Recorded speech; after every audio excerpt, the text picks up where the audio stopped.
Baru-baru ini sebuah video yang beredar di media sosial Telegram pada Selasa 13 Agustus 2024 ramai diperbincangkan warganet. Pasalnya dalam video tersebut menunjukkan upaya menerobos oleh kendaraan lapis baja Max Pro Ukraina yang gagal. Tepatnya di perbatasan Kolotilovka di wilayah Belgorod, militer Ukraina yang dengan percaya diri dapat menerobos ladang ranjau ternyata salah besar. Kendaraan yang dioperasikannya meledak dan hancur total, seperti yang terlihat dalam rekaman. Sulit untuk mengatakan apakah pengintaian teknik telah dilakukan selama penggerebekan ini, tetapi kendaraan penggerebekan tersebut tidak mencapai lokasi.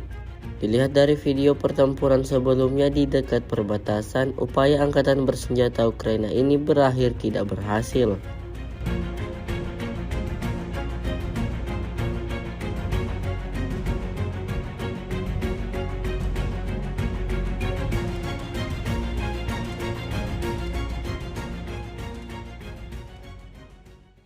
Download Tribun X sekarang, menghadirkan lokal menjadi Indonesia.